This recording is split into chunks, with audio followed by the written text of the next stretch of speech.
après ton propos. Monsieur, ici devant, demandait la parole. Voilà. Donc voilà, moi je suis un petit peu pas du tout d'accord avec vous. C'est très bien. C'est aussi. Et alors, je pense que c'est aussi une force, c'est de pouvoir discuter. Bien sûr. Et de pouvoir. Moi, ce que j'ai fait, j'ai été écouter tous les partis qui parlent de la cause palestinienne. Et j'ai été plutôt convaincu par Malik Belachour, qui a bien exposé la situation. Et je pense que vous ne connaissez pas vraiment bien le sujet. Donc, c'est un peu provoqué. C'est un peu provoqué. Donc moi, j'ai préparé une petite question. Oui. Et alors, je voulais avoir votre réponse par rapport à ça. Et vous avez pris le côté israélien, donc qui est la sécurité d'Israël. Moi, je vais prendre l'autre pièce de la face, l'autre côté de la face, et je vais prendre le côté des Palestiniens. Donc voilà. Je vais vous lire un petit quelque chose. Je souhaiterais que l'analyse que font les partis politiques de la situation entre Israël et la Palestine soit transparente aux yeux de l'opinion publique. J'ai préparé une dizaine de questions, je ne vais en poser qu'une. L'urgence ici, ce sont les civils palestiniens. Je vais donc me placer du côté des Palestiniens, parce que vous avez parlé de l'attaque du Hamas, qui a eu lieu en gros du 7 au 9 octobre. Il y en a beaucoup qui se sont fait tuer. Mais depuis lors, c'est une affaire qui a, je ne vais pas dire que c'est réglé, mais c'est contenu. Et depuis lors, depuis le 9 octobre, ce sont les Palestiniens qui se sont massacrés.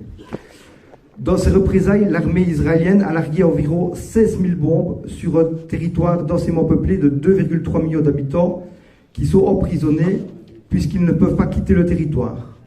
Les bombardements sont partout, au nord comme au sud de Gaza. Plus de la moitié des habitations sont touchées ou détruites, ce qui crée une situation humanitaire catastrophique pour les 10 ans à venir. Sur le plateau de ce soir, l'ancien officier Guillaume Ancel nous explique que quand on veut tuer un milicien du Hamas, soit Israël utilise un missile Hellfire de 25 kg qui va cibler et faire 2 ou 3 morts, 4 ou 5 blessés, soit on utilise une bombe de 250 kg et c'est le choix de Tsahal. Et aussi qu'on va faire entre 20 et 30 morts et qu'on va détruire tout ce qu'il y a dans un rayon de 30 mètres. Donc c'est bien un choix qui a été fait délibérément d'une réponse disproportionnée. Mais à partir du moment où on tue 10 fois plus volontairement que sa cible, en fait, on n'est plus du tout dans une mesure de destruction du Hamas, on est dans une guerre contre les Palestiniens. Les Israéliens bombardent toutes les infrastructures officiellement pour éradiquer le Hamas. Après 2 mois de bombardement d'une intensité sans précédent, digne de bombardement de Dresde en 1945, ils ne sont pas parvenus et ont incontestablement créé de nouvelles vocations. Selon le journal Le Monde, oui, je suis presque à la fin. Oui, elle arrive la question. Selon le journal Le Monde, dans les représailles israéliennes, il y a eu 75 morts côté israélien et plus de 16 000 morts, dont 70% de femmes et d'enfants, et 4 fois plus de blessés. Guillaume Ancel, qui n'est pas gauchiste, parle de 20 à 30 000 morts, ce qui nous fait au total, à la grosse louche, entre 100 et 150 000 morts ou blessés palestiniens. Le porte-parole de l'OMS, le docteur Margaret Harris, a déclaré que... 150. Oui, attendez.